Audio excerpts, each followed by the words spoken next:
Hello and welcome to our video summarizing all you need to know about the First World War. This video is really useful, especially if you're studying about the First World War as part of your history or political science coursework or exams, as we will go into the details that you need to know to get top marks. So let's get started. World War I began in 1914 after the assassination of Archduke Franz Ferdinand and lasted until 1918. During the conflict, Germany, Austria-Hungary, Bulgaria and the Ottoman Empire, that is the Central Powers, fought against Great Britain, France, Russia, Italy, Romania, Japan and the United States that made up the Allied Powers. The assassination of Franz Ferdinand. Tensions had been brewing throughout Europe, especially the troubled Balkan region of Southeast Europe, for years before World War I actually broke out. A number of alliances involving European powers, the Ottoman Empire, Russia and other parties had existed for years, but political instability in the Balkans, particularly in Bosnia, Serbia and Herzegovina, threatened to destroy these agreements. The spark that ignited World War I was struck in Sarajevo, Bosnia, where Archduke Franz Ferdinand, heir to the Austro-Hungarian Empire, was shot to death along with his wife Sophie by the Serbian nationalist Gavrilo Princip on June 28, 1914. Princip and other nationalists were struggling to end Austro-Hungarian rule over Bosnia and Herzegovina. The assassination of Franz Ferdinand set off a rapidly escalating chain of events. Austria-Hungary, like many countries around the world, blamed the Serbian government for the attack and hoped to use the incident as justification for settling the question of Serbian nationalism once and for all. German support. Because mighty Russia supported Serbia, Austria-Hungary waited to declare war until its leaders received assurance from German leader Kaiser Wilhelm II that Germany would support their cause. Austro-Hungarian leaders feared that a Russian intervention would involve Russia's ally France and possibly Great Britain as well. On 5th July, Kaiser Wilhelm secretly pledged his support, giving Austria-Hungary a so-called carte blanche or blank check, assurance of Germany's backing in the case of war. The dual monarchy of Austria-Hungary then sent an ultimatum to Serbia, with such harsh terms as to make it impossible to accept. The war breaks out. Convinced that Austria-Hungary was readying for war, the Serbian government ordered the Serbian army to mobilize and appealed to Russia for assistance. On July 28, Austria-Hungary declared war on Serbia, and the tenuous peace between Europe's great powers quickly collapsed. Within a week, Russia, Belgium, France, Great Britain and Serbia had lined up against Austria-Hungary and Germany, and World War I had begun. Western Front and the Schlieffen Plan. According to an aggressive military strategy known as the Schlieffen Plan, named for its mastermind, German Field Marshal Alfred von Schlieffen, Germany began fighting World War I on two fronts, invading France through neutral Belgium in the west and confronting Russia in the east. Germany's Grand Schlieffen Plan to conquer France entailed a wheeling movement of the northern wing of its armies through central Belgium to enter France near Lille. It would turn west near the English Channel and then south to cut off the French retreat.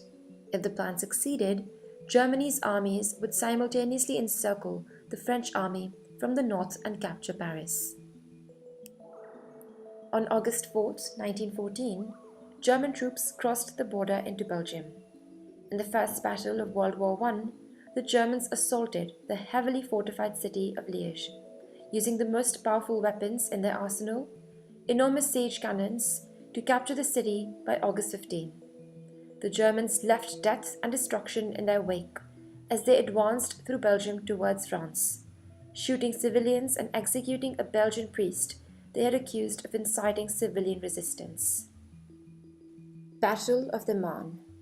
The First Battle of the Marne marked the end of the German sweep into France and the beginning of the trench warfare that was to characterize World War I.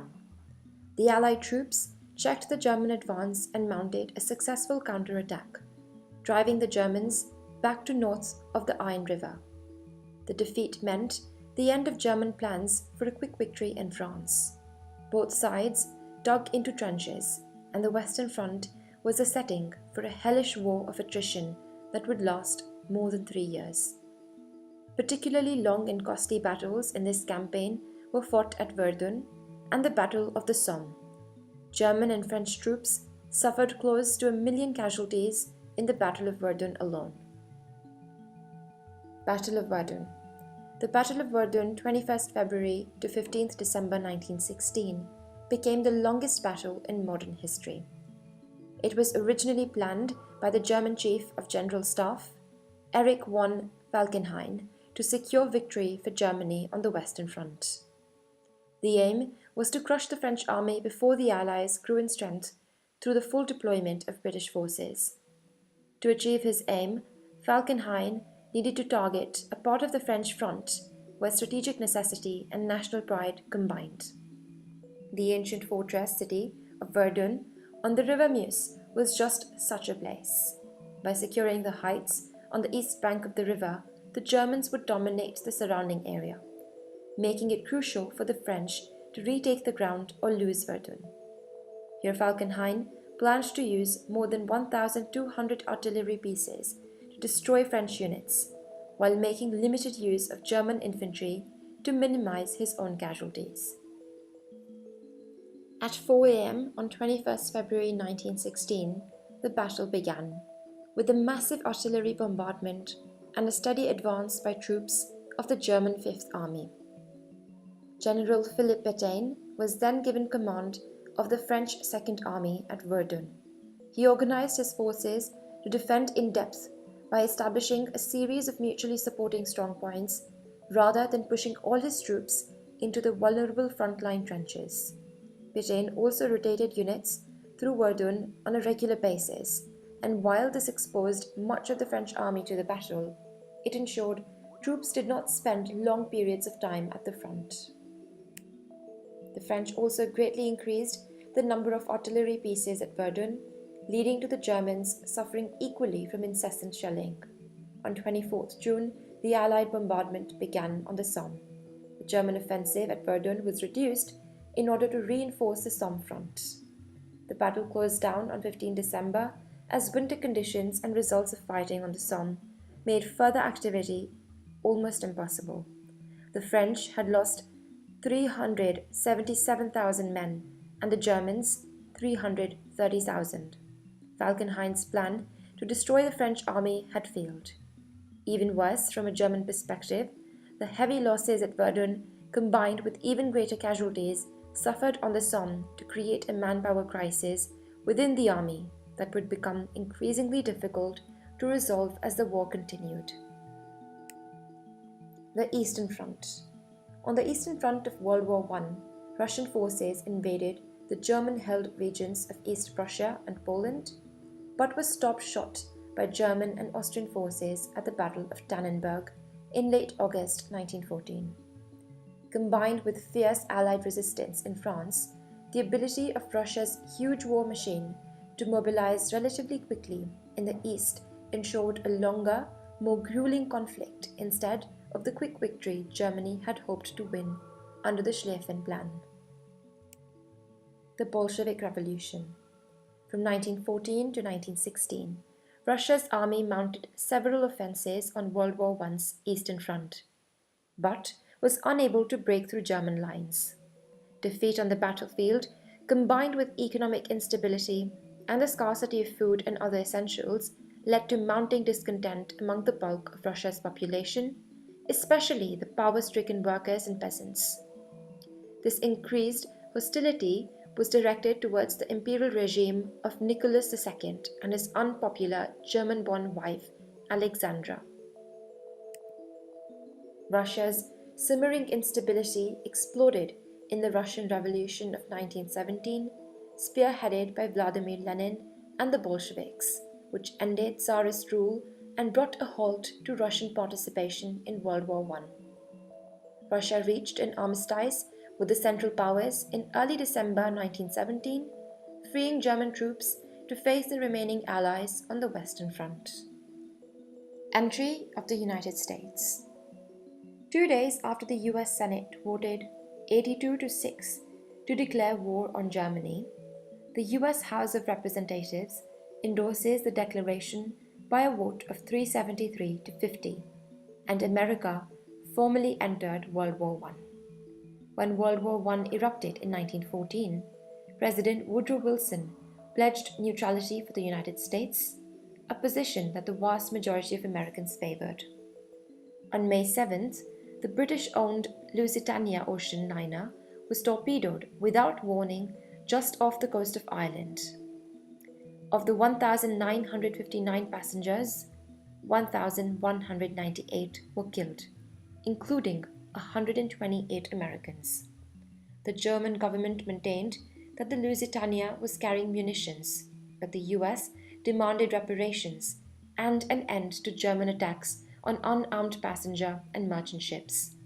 In August, Germany pledged to see to the safety of passengers before sinking unarmed vessels, but in November sunk an Italian liner without warning, killing 272 people, including 27 Americans.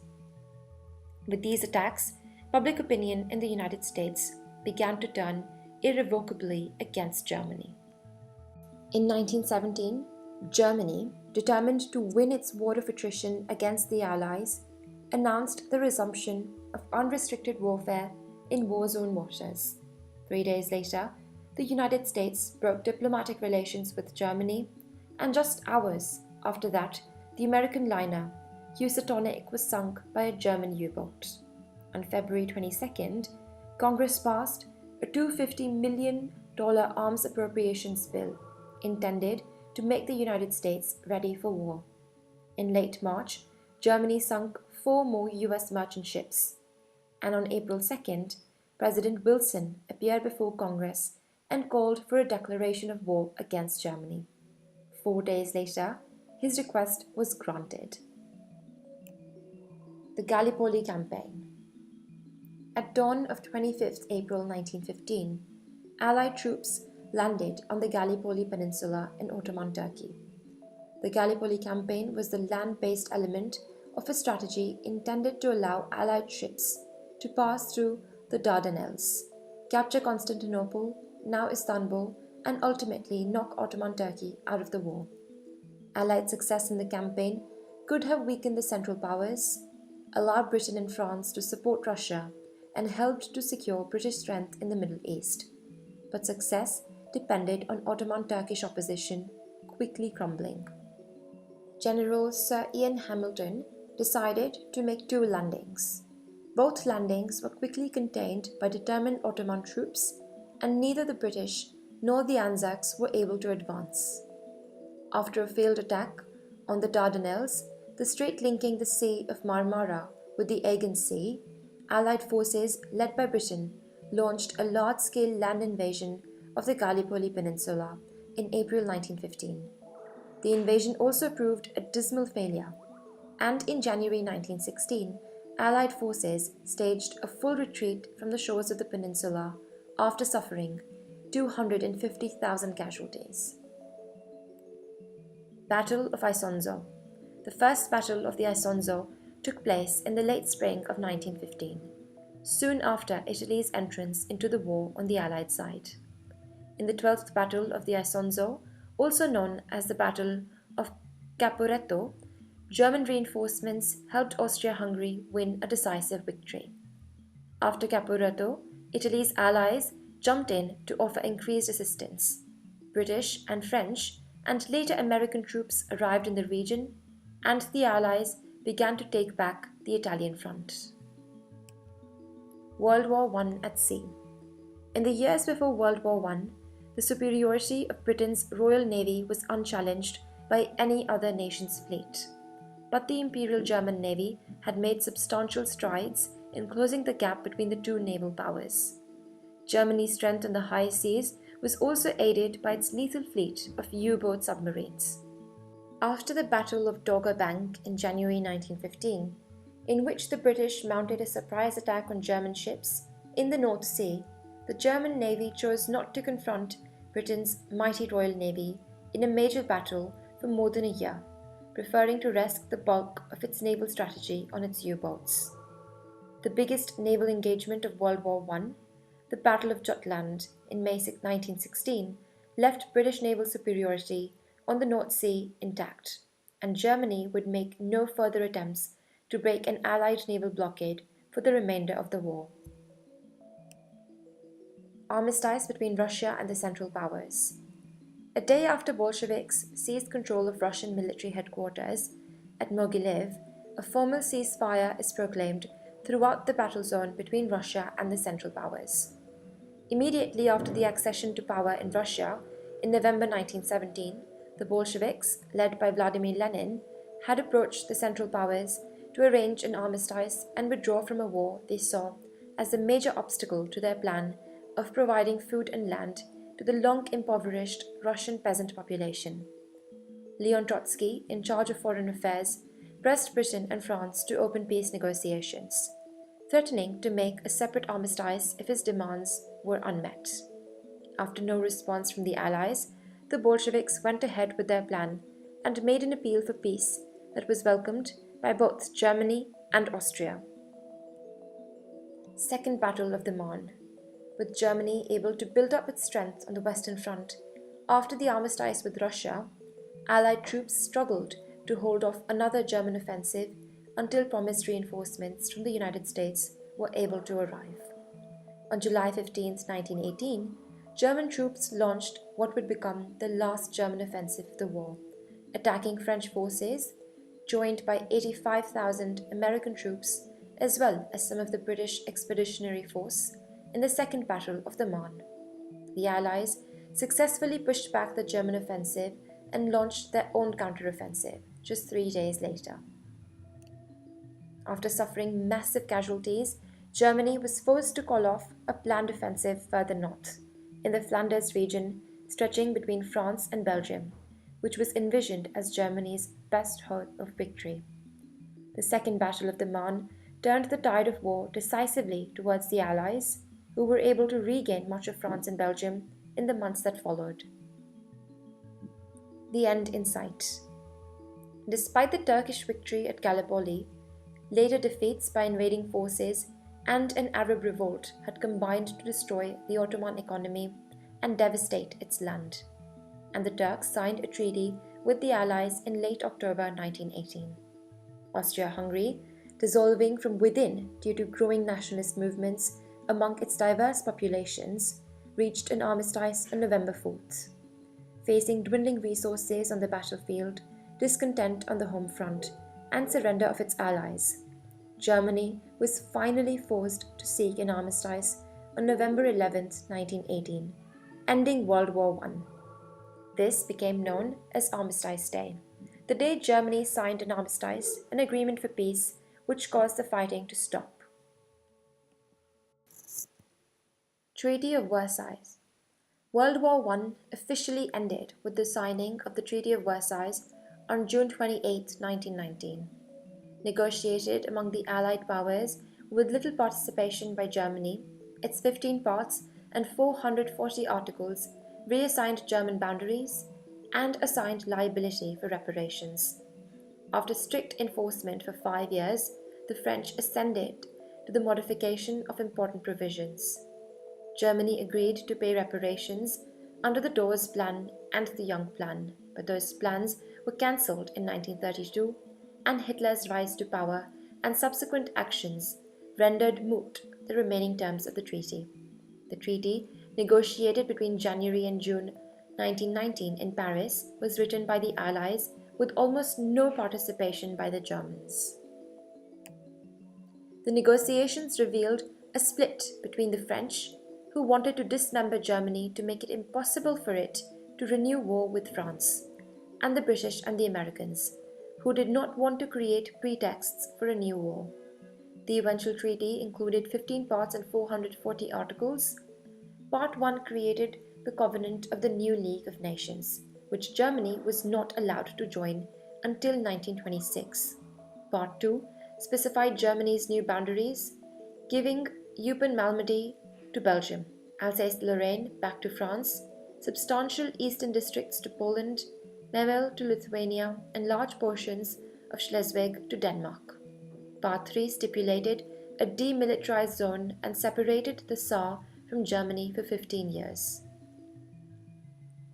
Part 4 stripped Germany of all its colonies, and Part 5 reduced Germany's armed forces to very low levels and prohibited Germany from possessing certain classes of weapons while committing the Allies to eventual disarmament as well. Part 8 established Germany's liability for reparations without stating a specific figure and began with Article 231, in which Germany accepted the responsibility of itself and its allies for the losses and damages of the Allies, as a consequence of the war imposed upon them by the aggression of Germany and her allies. Part 9 imposed numerous other financial obligations upon Germany. The German government signed the treaty under protest. Right-wing German parties attacked it as a betrayal, and terrorists assassinated several politicians whom they considered responsible. The US Senate refused to ratify the treaty, and the US government took no responsibility for most of its provisions. For 5 years, the French and the Belgians tried to enforce the treaty quite rigorously, leading in 1922 to their occupation of the Ruhr. In 1924, however, the Anglo-American financial pressure compelled France to scale down its goals and end the occupation, and the French assented to modifying important provisions of the treaty in a new series of agreements. As the years passed, hatred of the Versailles Treaty and its authors settled into a smoldering resentment in Germany that would, 2 decades later, be counted among the causes of World War II. Legacy of the First World War. World War I brought about massive social upheaval as millions of women entered the workforce to support men who went to war and to replace those who never came back. The First Global War also helped to spread one of the world's deadliest global pandemics, the Spanish flu epidemic of 1918, which killed an estimated 20 to 50 million people. World War I has also been referred to as the first modern war. Many of the technologies we now associate with military conflict, machine guns, tanks, aerial combat, and radio communications, were introduced on a massive scale during World War I. The severe effects that chemical weapons such as mustard gas and phosgene had on soldiers and civilians during World War I galvanized public and military attitudes against their continued use. The Geneva Convention agreements, signed in 1925, restricted the use of chemical and biological agents in warfare and remains in effect till today. Causes of World War I: alliances, arms race, hypernationalism, and imperialism. First, alliances. During the 19th and early 20th centuries, European nations formed, annulled, and restructured alliances on a regular basis. By 1914, the great powers of Europe had shuffled themselves into 2 alliance blocs. The existence of these 2 opposing blocs meant that war between 2 nations might mean war between all of them. The Dual Alliance. This was a binding military alliance between Germany and Austria-Hungary and was signed after the collapse of the Three Emperors League and during a period of Austro-Russian tension in the Balkans. The alliance was welcomed by nationalists in Germany who believed that German-speaking Austria should be absorbed into Greater Germany. The Triple Alliance. This complex 3-way alliance between Germany, Austria-Hungary, and Italy was driven by anti-French and anti-Russian sentiments. Each of the 3 signatories were committed to provide military support to each other if one was attacked by 2 other powers, or if Germany and Italy were attacked by France. The Triple Alliance alarmed France, Britain, and Russia. Therefore, by 1907, they had all joined the Triple Entente. The Triple Entente. This treaty consolidated the Anglo-Russian Entente in a 3-way agreement between Britain, France, and Russia. Thus, as a result, Europe was divided into two armed camps to help each other if there was a war. An additional factor in the outbreak of World War I was significant changes to European alliances in the years prior to 1914. A clause inserted into the dual alliance between Germany and Austria-Hungary in 1910, for example, required Germany to directly intervene if Austro-Hungary was ever attacked by Russia. These modifications strengthened and militarized alliances and probably increased the likelihood of war. Despite that, the impact of the alliance system as a cause of war is often overstated. Alliance did not, as is often suggested, make war inevitable. Alliance did not disempower governments or lead to automatic declarations of war. The authority and final decision to mobilize or declare war still rested with national leaders. It was their moral commitment to these alliances that was the telling factor.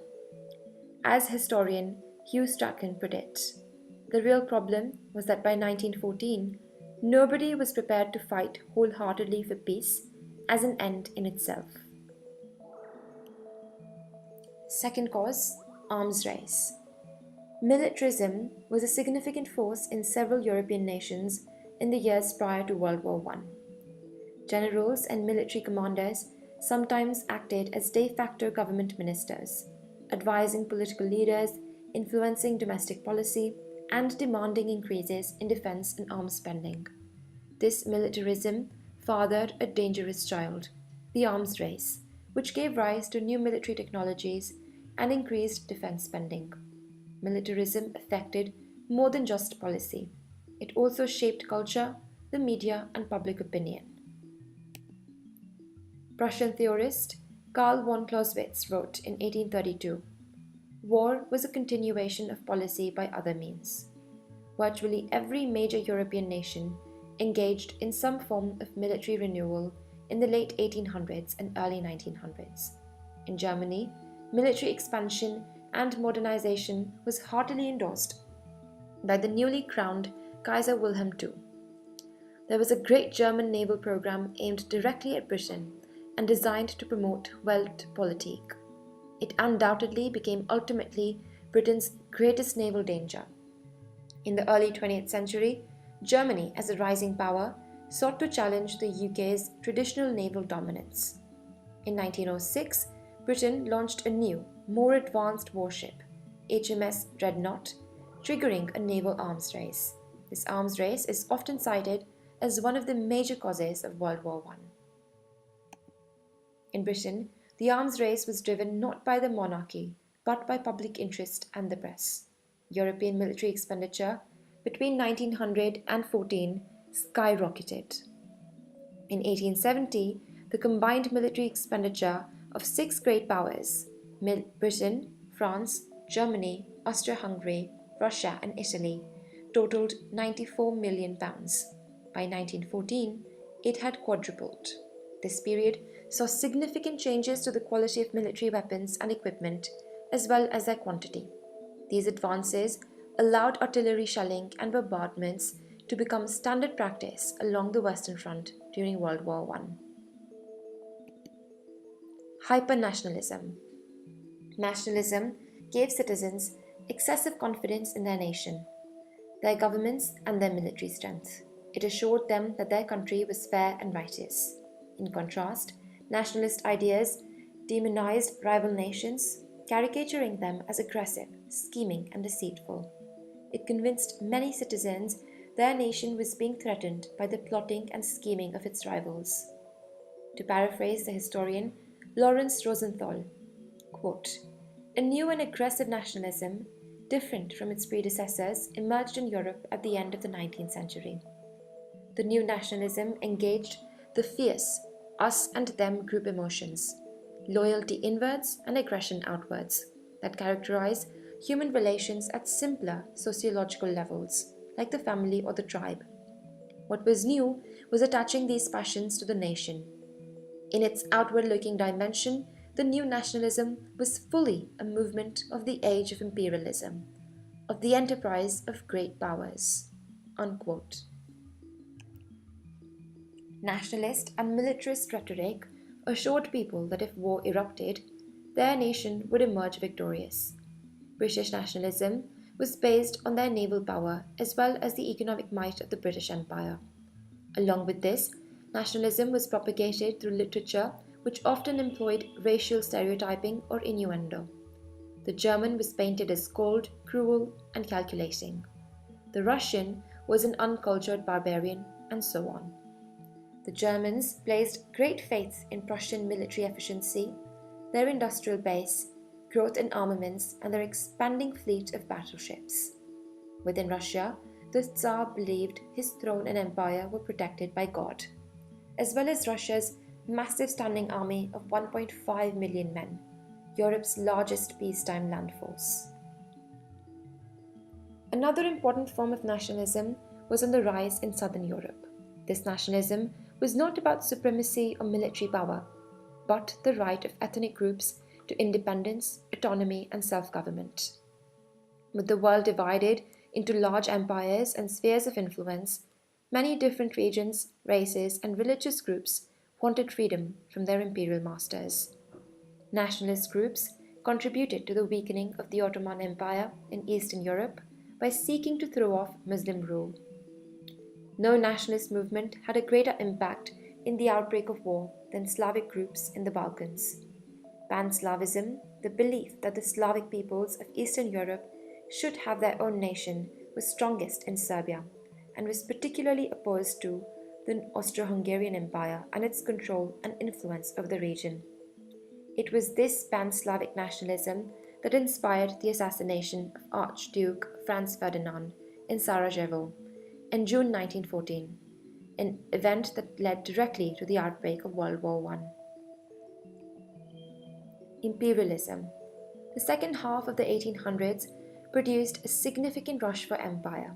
This desperate push for new colonies was fueled by rising nationalism, increasing demand for land, and dwindling opportunities at home. Two relative newcomers to empire building were the newly unified nations of Germany and Italy. In 1884, Germany acquired Togoland, the Cameroons, and Southwest Africa, now Namibia. 6 years later, a sizable swath of East Africa was under German control. This territory was renamed Tanganyika, now Tanzania. This African colonization caused problems in Britain and France. The scramble for Africa also sparked several diplomatic incidents. Morocco in northwest Africa, though not a French colony, was located within France's sphere of influence. As Paris sought to establish a protectorate in Morocco, the German Kaiser intervened. In 1905, Wilhelm II travelled to the Moroccan city of Tangier, where he delivered a speech supporting the idea of Moroccan independence. Such acts of German provocation strengthened the Anglo-French alliance and intensified criticism of German Weltpolitik in both France and Britain.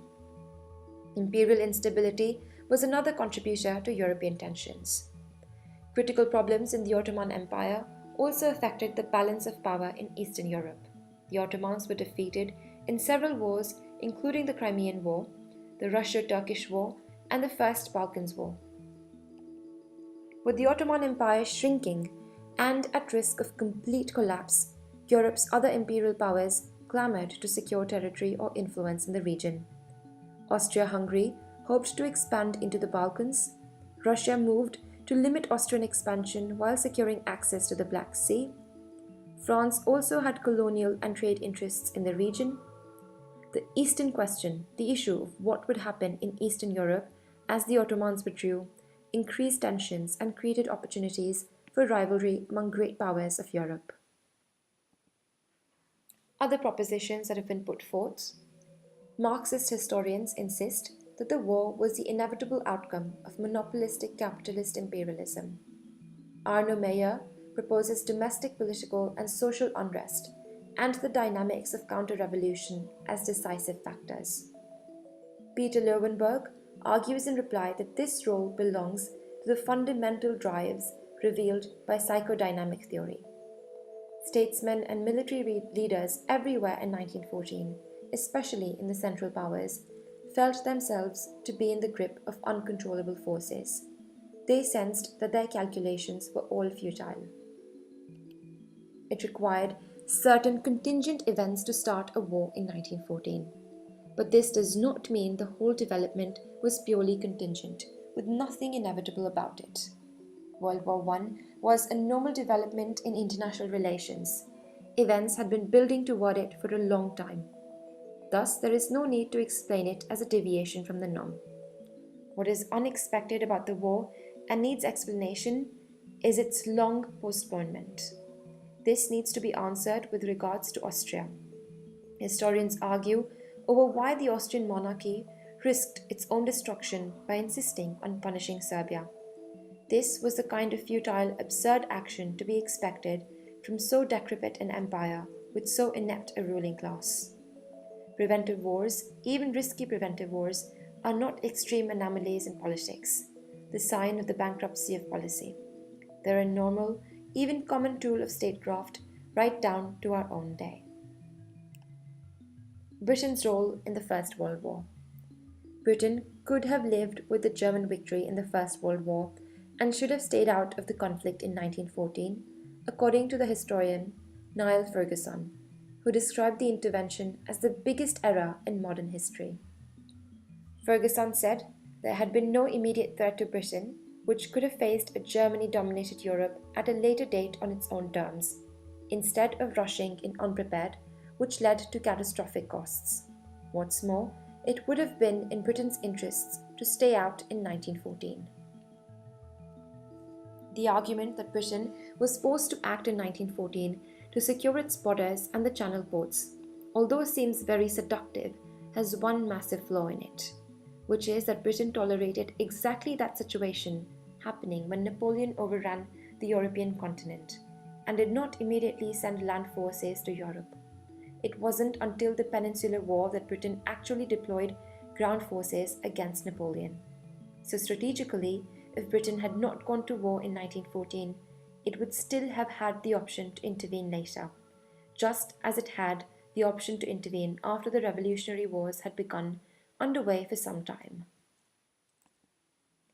Creating an army more or less from scratch and then sending it into combat against the Germans was a recipe for disastrous losses.